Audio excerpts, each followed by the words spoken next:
Shalom, shalom, Shaul Dog here with your weekly drosh. This one is Parasha 5, Hayyei-Sarah, okay, which means Sarah's life. It is chapter 23, verse 1 through chapter 25, verse 18. Now, in this one, Avraham lost his wife, Sarah. And, she was up there in the years and everything. She was, rather old. And, she died of old age, but he needed a place to bury her. Well, he wasn't in his homeland. And since he wasn't in his homeland,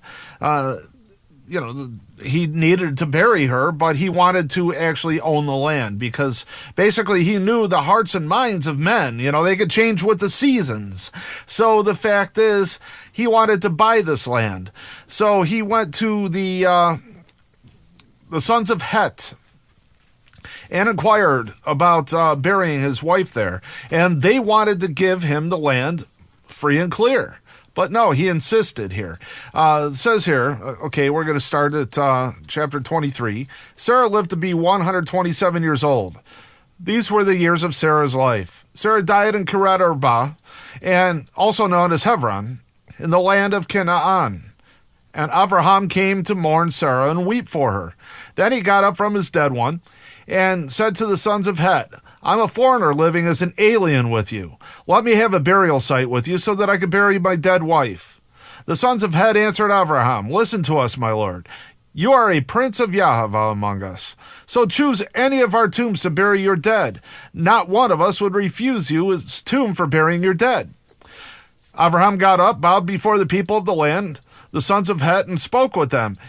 If it is your desire to help me bury my dead, then let me ask Ephron, the son of Zochar, to give me the cave of Machpelah, which he owns, the one at the end of his field. He should sell it to me in your presence at its full value.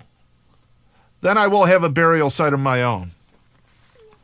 Ephron the Hittite was sitting among the sons of Het, and he gave Avraham his answer in the presence of the sons of Het, who belonged to the ruling council of the city. No, my lord, listen to me. I'm giving you the field with its cave. I'm giving it to you in the presence of my people. I give it to you. Avraham bowed before the people of the land and spoke to Ephron in their hearing. Please be good enough to listen to me. I will pay the price of the field. Accept it from me, and I will bury my dead there. But Ephron answered Avraham, My lord, listen to me. A plot of land worth 400 silver shekels. What is that between me and you? Just bury your dead. Avraham got the point of what Ephron was saying, so he weighed out for Ephron the amount of money he had specified in the presence of the sons of Het. 400 silver shekels of the weight accepted among the merchants, which is 10 pounds. That's a lot of silver. Thus the field of Ephron and Melchipah was,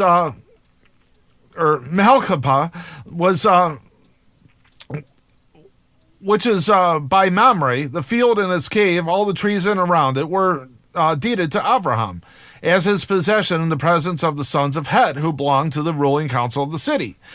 Like I said, Avraham was up there in the years and everything like that, but that proved that he had life experience and he had knowledge of men and, basically how they operate and how they are. Somebody could turn on you in a heartbeat.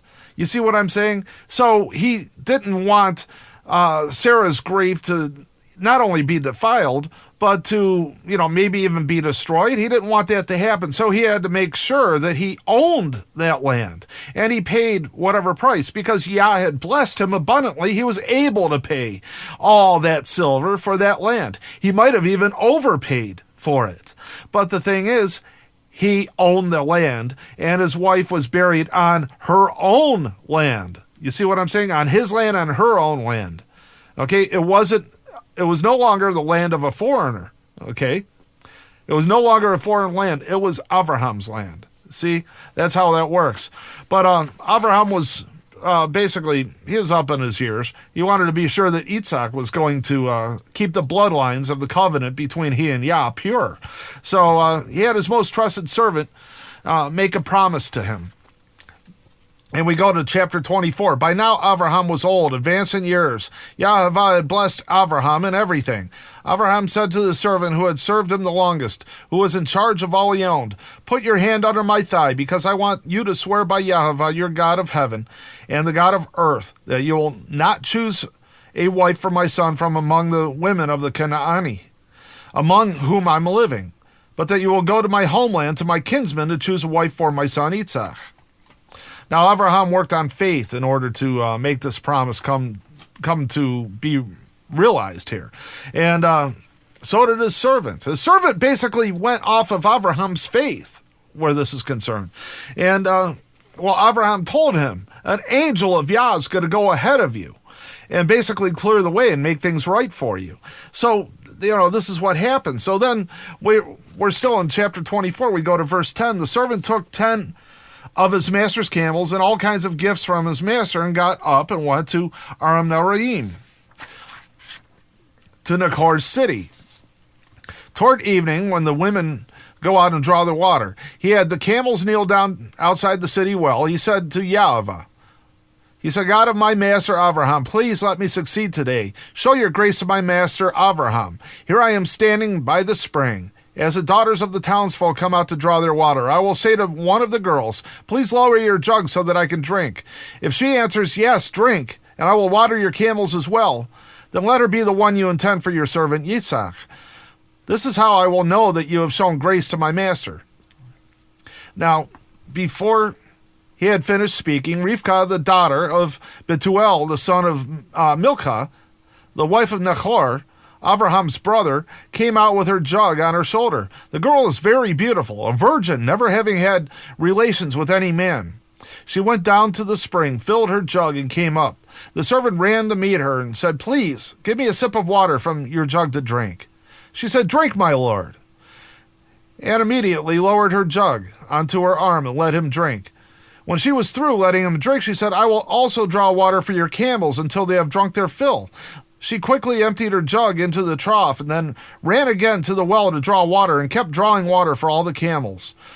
The man gazed at her in silence, waiting to find out whether YHVH had made his trip successful or not. Now, you see, he waited on Yah, okay?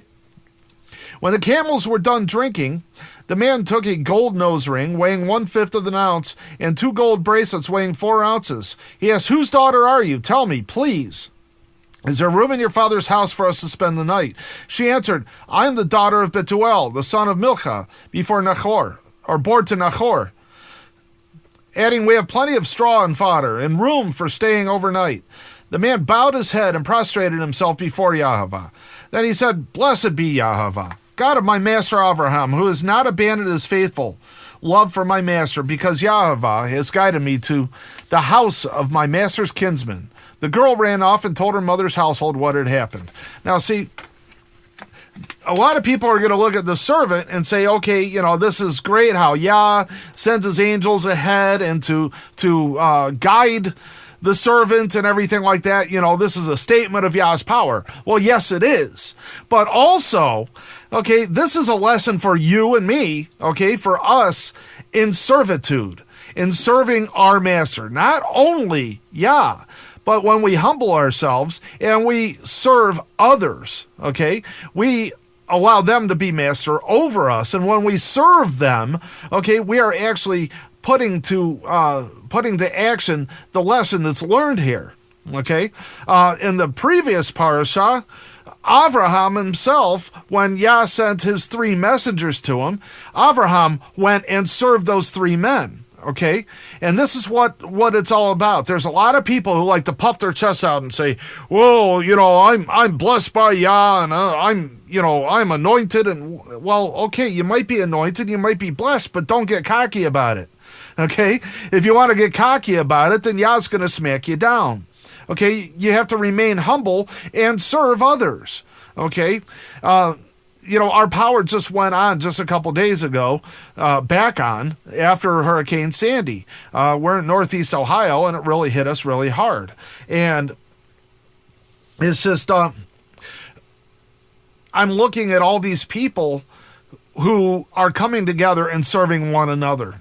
Okay, the people of the community and everything like that. There's people coming in from nearby communities who weren't as hard hit and everything like that. They're coming in to help. I'm not talking about the Red Cross and all these organizations that just want your money. I'm talking about real people.